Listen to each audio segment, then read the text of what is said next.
Welcome ladies and gentlemen to my tutorial on drawing faces. This is a follow-up to my earlier video about drawing small sketches of faces to capture character without doing much detail. This time I'll give you some ideas on how to produce realistic face drawings. If you are a complete beginner, I would recommend copying from photos, but without trying to capture the person's character. That is, try to create a realistic looking face that is not a real person. With more practice, you can then try drawing portraits. Let's get straight into creating a sketch. Firstly, mark out the extremities, the top of the hair, the chin, the cheeks and so on. This is to get the initial proportions correct. If you struggle with this, there is nothing wrong with measuring with a ruler to get you started. Traditionally, artists hold up a pencil to measure up a live model from a distance, and you can use this method when working from photos too. Do the outline of the face and keep in mind which side of the pencil line will be the actual outline. With a light skin and dark hair, it will be the inside edge, and therefore draw the outline slightly oversize. This video footage is slightly speeded up.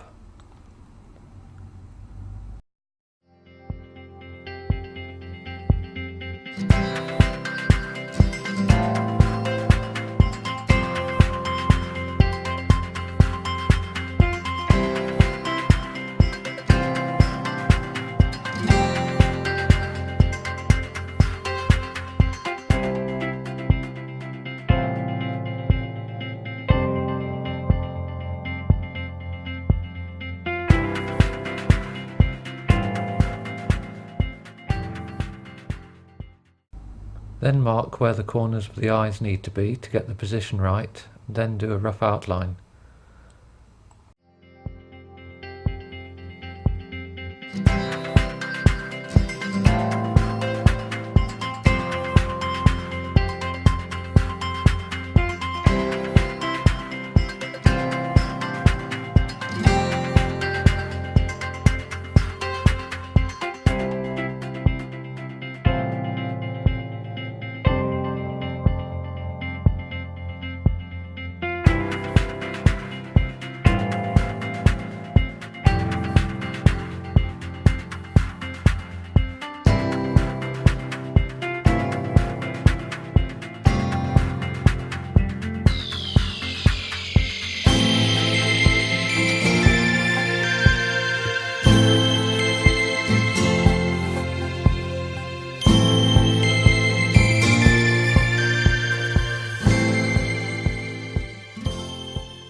Then the corners of the mouth and rough outline, plus the nostrils.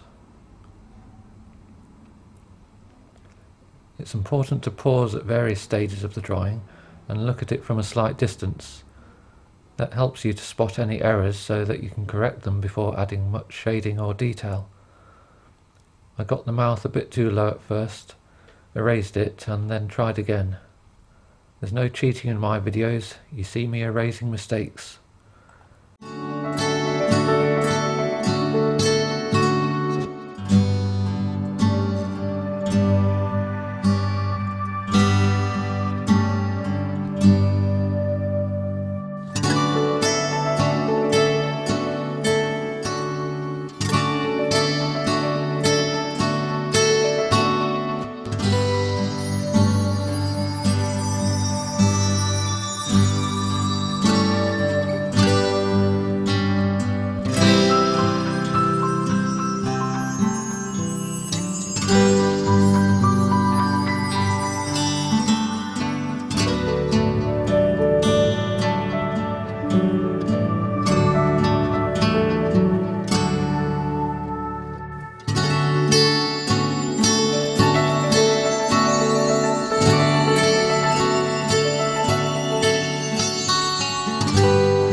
Then the eyebrows.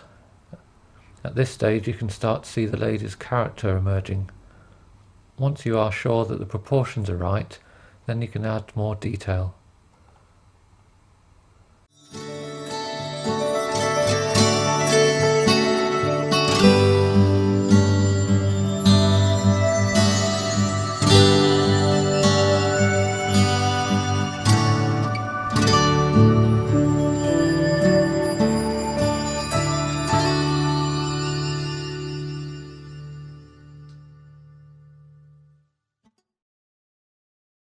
Note that there is usually a small gap between the iris and the lower eyelashes. For the reflection in the eye, you need to consider what is being reflected, such as light coming in a window, a lamp, or perhaps the sky if the person is outside. If you are drawing a pale iris in colour, use crayon first and then add some graphite grey if it has come out too bright. A pale iris will also have more fine detail evident, which usually includes radial lines, rather like spokes of a wheel.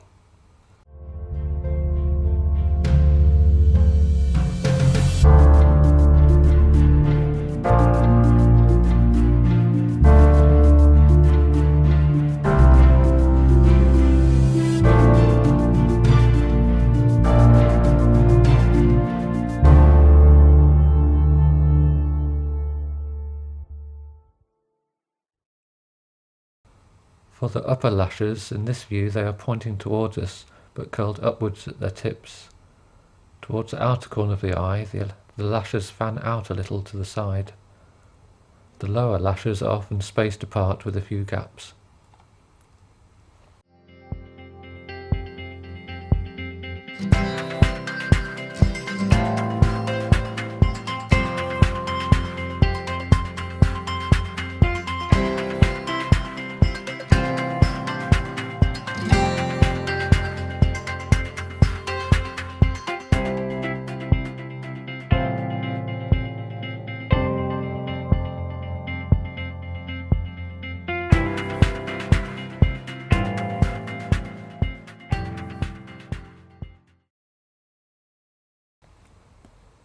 For the mouth, if it's closed, you need to take some care and time over the line where the lips meet.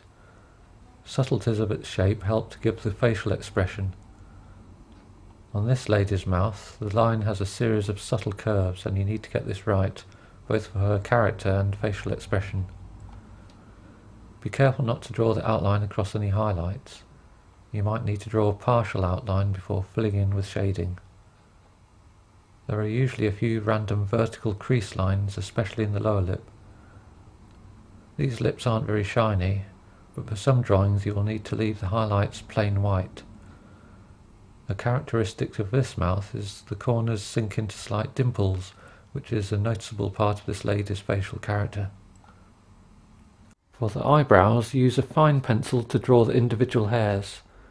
They usually run diagonally but curved and in slightly varying directions.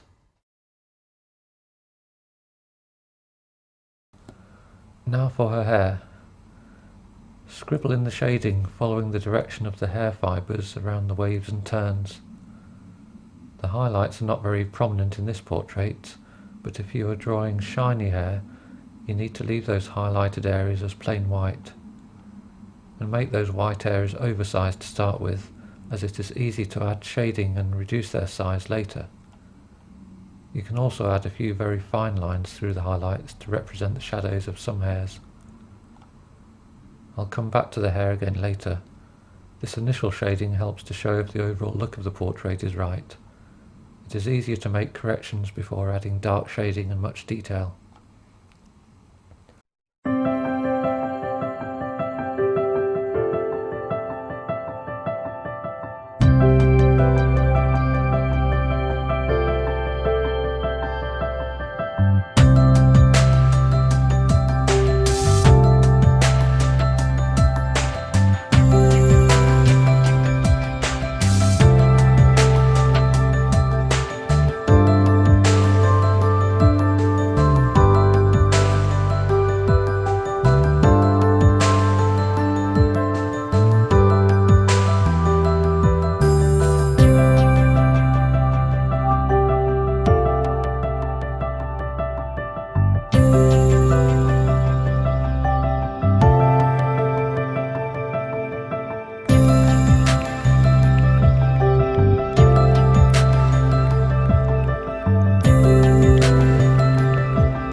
to shade the skin. I like to start around the eyes where the shading is fairly dark. It's usually darkest in the folds of the eyelids and where the eye sockets meet the bridge of the nose. The upper part of the eye socket is slightly convex, and the shading needs to show this.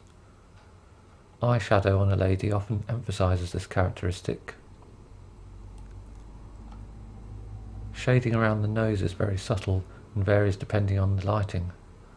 Apply the shading very delicately after examining how it looks in the photo you are working from. In this case there are two highlights, one on the tip of the nose and another further up near the bridge. The face is at a slight angle, and so the tip of the nose is offset slightly to the right of this drawing, and thus to the right of the centre of the mouth.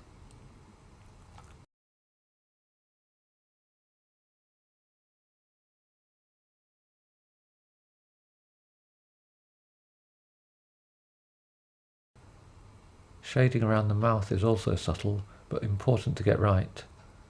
There's a small crease down the centre above the mouth, and usually a slight shadow leading into the bottom of the cheek muscle. This would be more pronounced if she was smiling more. Most of the light is coming from the left, so I'll shade one side of her face, progressively darker towards the side to show the convex shape. However, I've left a very slight highlight down the edge.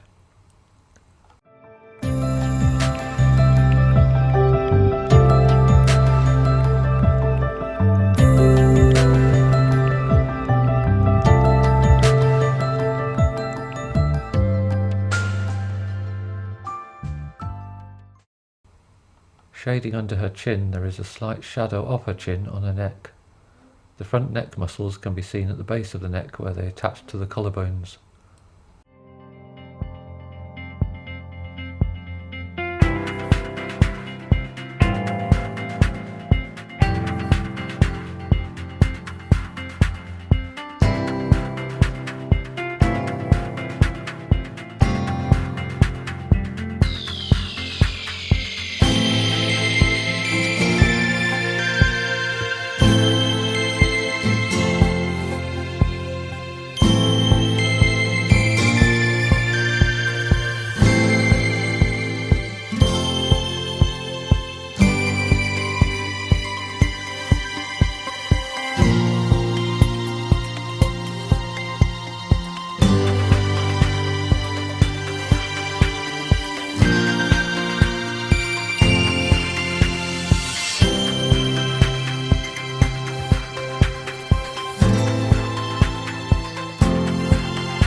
Now I'll complete the eyebrows by adding a few very fine pencil lines in the direction of the hairs and leaving a few tiny gaps in a few random areas. As the drawing takes shape, and if everything looks right, then you can darken the details to get the contrast right. Here I added a tiny detail to the lower eyelids, showing the inner edge where they meet the eyeballs, but only near the outer corners of the eyes, and also some shading to the eyeball in the corners to show the rounded shape. With a darker 4B pencil, I'll go over the hair to get it dark enough within the shadows. As before, I'm moving the pencil in the same direction as the hair fibres.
Then with my 0.3mm fine pencil, I'm adding some detail in a few areas, mostly across the highlights. Also drawing some random hairs poking out at the edges, and not forgetting to sharpen the outline of the face with the fine pencil. I've used a fairly grainy paper for this demonstration because the pencil shows up clearer for this video. I would normally use a finer grain of paper so that you can get a much smoother looking skin texture.